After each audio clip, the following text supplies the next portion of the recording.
están? El día de hoy vamos a hacer nuestro trabajo de Derecho Occidental, así que vamos a hablar sobre la historia y algunos conceptos relevantes para la historia. Estoy con mi compañera Ivana Díaz, Angélica Rodríguez. y yo, Gabriela Peñuela. Vamos a comenzar hablando sobre la época antigua con Grecia y Egipto, con el verbo historen y con el sustantivo histor. Histor se basa en los historiadores de aquella época que eran veedores, que todo lo que veían era lo que adquirían como historia. Hablando también un poquito sobre historien, es como la persona que se encuentra en un acontecimiento importante o en un acontecimiento y que va a narrar los hechos, por eso va mucho con relación a la historia y a la literatura. Ok.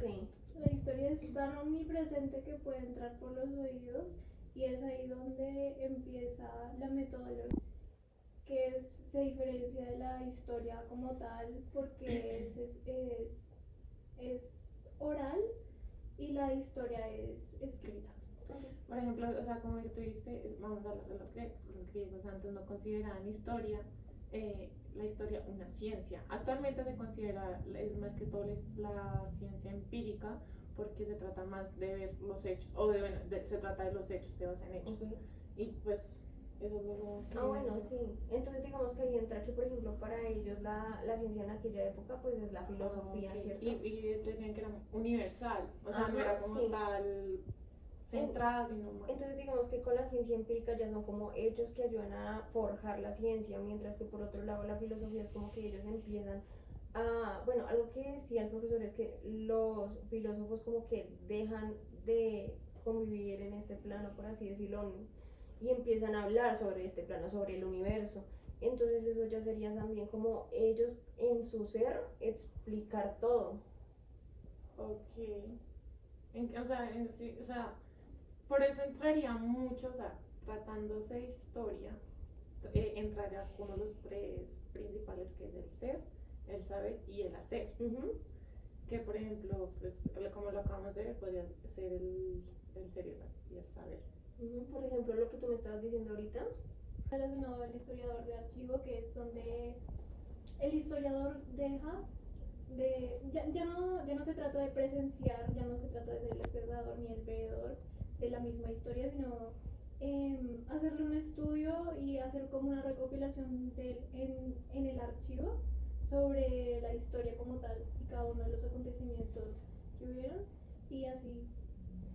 O sea, en este momento podríamos decir que digamos que la historia es evolutiva, porque anteriormente, digamos, en la época antigua era más como de el ser y un veedor que veía y adquiría conocimiento para crear la historia. Ahora es más como la persona que sabe sobre historia, que estudia la historia y todo eso, ¿cierto? Y ahora actualmente sería, pues en el último sería el hacer, que es como el que se ve en el futuro.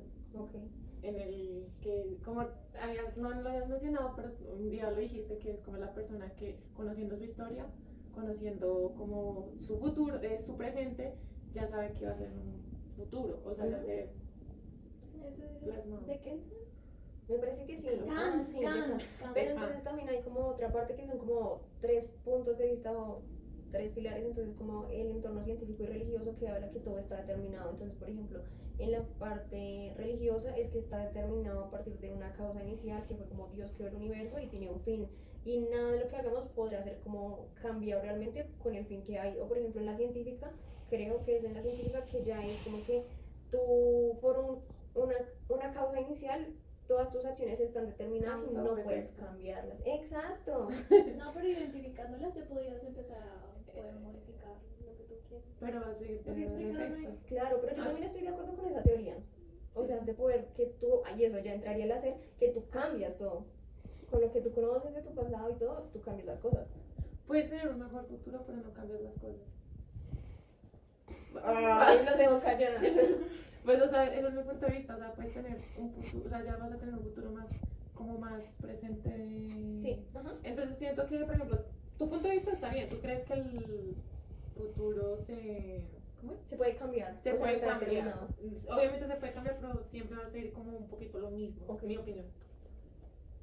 Pues sí, yo la verdad pienso igual que Gaby, yo ¿Sabes? sí. Sí. Bueno, ya se nos acabó el tiempo, se completaron los 5 minutos, ya nos toca irnos. Todo para Vale, la próxima. muchas gracias por la atención. Gracias, espero que hayan disfrutado de esta conversación.